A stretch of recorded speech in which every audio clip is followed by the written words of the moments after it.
Also YouTube, NCG here, bringing you a different type of video. So today we're bringing you options for side decking. So side decking options for Euros. So Euros is in 2 weeks time, give or take.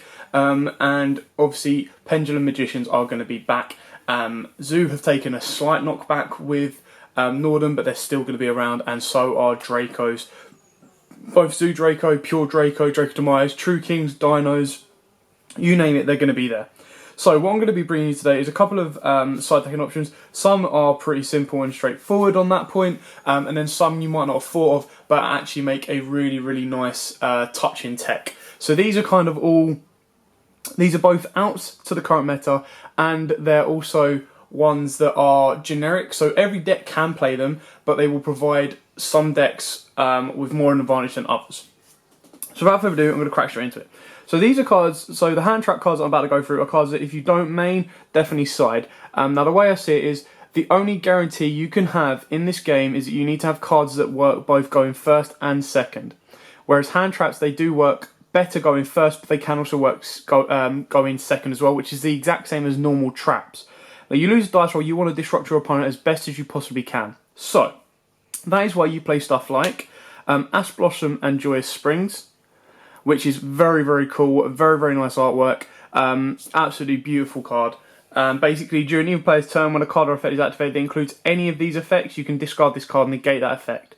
Add a card from deck to hand, special summon from deck, send a card from deck to graveyard. So straight away, Ash Blossom locks that out, which is very, very nice.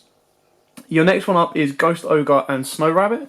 Now, this card, again, the artwork is amazing, and the effect is also very, very good because it does disrupt continuous spells and traps that activate their effects, like field spells and stuff like that, because the second they activate them, you drop a Ghost Ogre, the continuous spells and traps have to remain on the field to resolve, so it doesn't resolve. It then can help on monster effects, where you pop the monster so they don't stay on the board to give you more disruption and damage. Another hand trap is Droll and Lockbird. Now this is probably one of the main important ones for this meta at this moment in time because every deck wants to add cards. Dracos are always going to do it. Their dualities, their demises, their field spell. Dinos are going to do it through their field spell, through Overraptor. They're going to do it. Zodiacs are going to do it to play their combo off with their Shuckenines and their Brawl Balls and Fusions, Emeralds, all of that stuff. Not that that's going to happen as much now that they don't have Norden, but Droll and Lockbird is still a very, very good deck, and the Pendulums are always going to search as well. Your final, well, not your final hand trap, but another hand trap is DD Crow.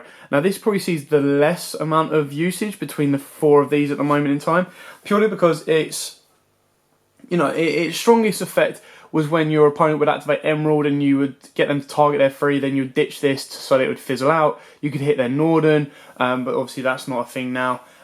With Dracos, you could hit their continuous spells and traps in their graveyard so they had less materials to banish and pop with Masterpiece. But again, if they have multiples, it kind of become less relevant.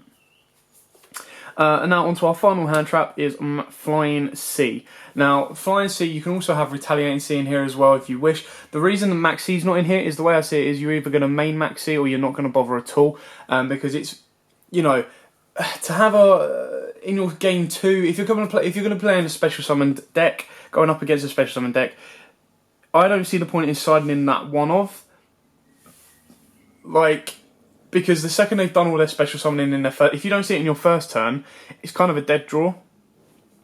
Whereas other stuff like traps and that are one-offs, later game it could win you the game, stall out your opponent and go from there. Then we finish it off, well, before we get to the kaijus, we finish it off with Denko Sekka. Now, it's less relevant with the Paleos not being as dominant as they once were.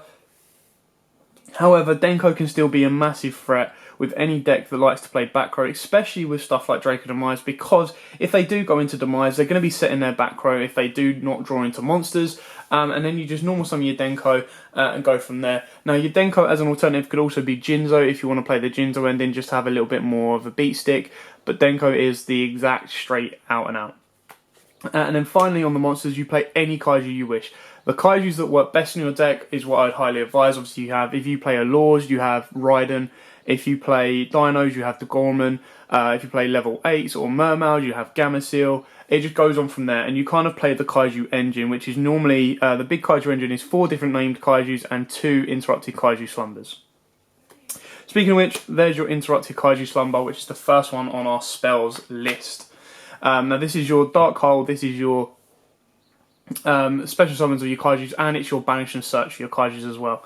Now what I will say about Interrupted Kaiju Slumber is, in this bracket right here, these can also be Regekis and Dark Holes. It's really whatever ones you don't main, you put in your side deck. You kind of want as many board wipes as you can, but obviously Kaijus kind of take the dominance for the pure fact that they are an out and out to absolutely every monster in the game.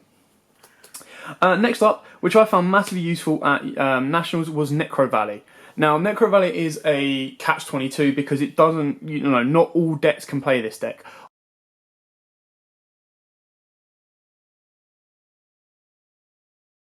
So Necro Valley is also very, very helpful, purely because it stops your opponent moving stuff. So obviously in the Zoo combo, they can't Shuck and Eye properly, they can't Emerald, they can't recycle anything in the grave or bring it back.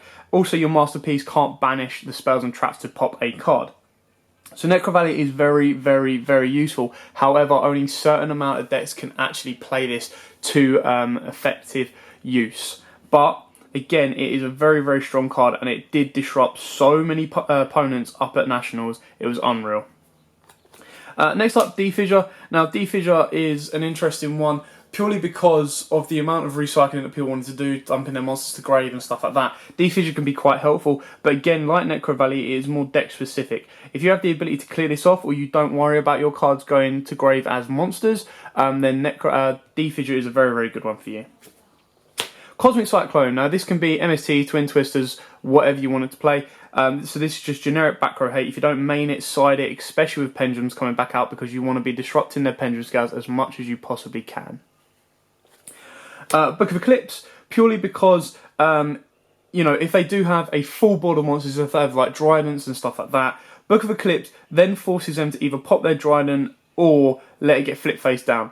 Now, what I do say about Book of Eclipse is, again, I only recommend playing this if you know you're going to be able to clear your opponent's board. So, for example, if they make a Masterpiece immune by monster effects and traps, if you Book of Eclipse it, all go face down, stop their Dryadant from going off, stop their Masterpiece from popping anything, then Regeki or Dark Hole or Interrupted Kaiju or anything like that, Book of Eclipse is a lot better than stuff like Concealing Light, Swords of Concealing and stuff like that, purely because they can chain to it. Not that they can't chain to Eclipse, but obviously you chain to Swords of Concealing, they pop it, it doesn't resolve. And then finally on the spells, you've got Zombie World. Now Zombie World is purely there because of the effect that Tribute Summon monsters, except Zombie Time monsters, can't be tributed. So that kind of slows down your opponent's Necro Valleys. It slows down your not Necro Valleys, sorry. It slows down your opponent's Dracos and stuff like that. I would also like to make a special mention to Set Rotation. Now I think Set Rotation is a very, very good card. It's a quick play spell that came out in Maximum Crisis, and you basically set 2 field spells, one in your opponent's field spell zone and one in yours, and your opponent cannot activate field spell cards until both those field spells have been flipped up. So naturally, the best ones to give your opponent is Gateway to Chaos, because they actually can't activate it. And there's a one that came out in Raging Tempest, which I'll have to find the name out for you, but basically they cannot activate field spells, so they can't replace it once they activate it, and they can't just put a field spell on top. So it's a very, very, very good card. And the best thing, because it's quick play, you can activate it during your opponent's turn, so it disrupts them massively. Now on to the traps. Imperial Order, if you're not maining it, be playing it. Obviously it negates pendulum effects as well, and then it negates all other spells that your opponent might be playing. Now normally with pendulums they might just play the turbo version, which is pure spells and very, very little traps. So Imperial Order can be very, very helpful to slow them down, but they still are able to pendulum summon. Now one that I found quite interesting was Gozen Match and Rivalry of the Warlords. Now Rivalry of the Warlords is type, so like warriors, spellcasters, worms and stuff like that. And Gozen Match is attribute, so fire, water, stuff like that. So Gozen Match can be quite helpful against Dracos and stuff like that, because if they're locked into a water, they can't then go into light, which is Masterpiece, or wind, which I believe is Majesty.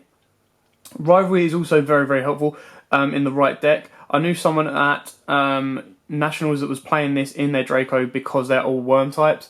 And as soon as your opponent put Zoo out and put like Durgust or Emerald, you activated this, they were locked into Durgust or Emerald, they couldn't go into Northern or anything like that. The exact same when they went into Northern, they couldn't go further, they couldn't get into their Zoos, they couldn't make their Dryden. So it can be very, very destructive, both of these. They're not perfect, which is why they're not mained or anything like that, but they are a good option that you might not have thought about that could be very, very helpful in your deck. With Pendulums around the corner, Magic Drain is a very, very good one because sometimes they just fill their deck with Pendulum monsters, so they don't actually have a spell to discard. So every time they activate a Scale, you activate a Magic Drain, it's going to get negated and go to the graveyard, which is very, very useful, very, very cool, and it's a counter trap, so there's very few cards that can respond to this. Again, it's not one of those main cards that you're always going to chuck in, but if you're on a bit of a budget, or something that I saw a lot of play of at last Euros, this was a very, very good card to use. Macrocosmo, the exact same, like I said about Necro Valley, more useful in Dracos because they can clear this off whenever they want to, give or take, but Macrocosmo can be very, very damaging to the cards in the meta at this moment in time. Solemn Strike, if you don't main it, side it. Chaos Trap Hull, again, very, very useful if you're playing a trap deck to get rid of your to get past Denkos. Also very, very good to stop your Masterpiece. Now, obviously, strikes have very little use on Masterpiece, but with Chaos Trap Hulls and Warnings, even though it is 2k, it is a natural out to Masterpiece, which helps out quite a lot. Mask Restrict, again, a good one against Dracos, but they can pop this quite easily with this if they have a field spell and back row one of their spells, Heritage or Disciples, to pop this, and off they go. D-Barrier, Pendulums, and XYZs, or Zodiacs, you know, this is very, very helpful in that kind of matchup. It was less so in this meta at this moment in time because of the Dracos, but D-Barrier can actually help quite a lot in the Pendulum matchup with the Magicians coming out, and then so can Anti-Spell Fragrance. But again, Anti-Spell Fragrance has the same issue as Mask Restrict, whereas because of the new cards coming out, the new Magician cards like Venom and stuff like that, they have the ability to pop Scales and then pop multiple monsters or multiple targets on the field. So it's not always a out and out, it is purely a we're going to slow you down. Now 9 times out of 10 when you side this in as a Pendulum player, you're going to be siding in your Cosmic Cyclones and your MSTs to get past this first turn so you can chain to it and then continue playing. But that is the way of the world, that is the way of Yu-Gi-Oh! At this moment in time. Anyway, I hope this helps, I hope this gives you some ideas if you're struggling with sides, like what to put in and what to go with. Ratio-wise, sorry, you know, if you want to go for a full Kaiju engine, you go 4 and 2, so straight away that's 6 of your 15 out of the way, you've only got 9 left to play with. You've got your hand traps, which again, I think these are better in your main deck to then side out for your normal traps. When you go, I mean, if you lose the first turn, you go for traps because you choose to go first and put these in. If you win the one and you think your opponent's going to make you go second, you probably want more. You want to keep your hand traps in and probably play with a bit more spells and do it that way. So I hope this helps. I hope this gives you a couple of ideas. If you do have any questions about sides or any other suggestions, there might be some cards that I missed out. These are just some of the first that popped to my head that were kind of like these are quite good outs. And then let us know in the comments below. Thanks for watching. Don't forget to like, comment, subscribe, share, and until next time, guys, as always, see ya.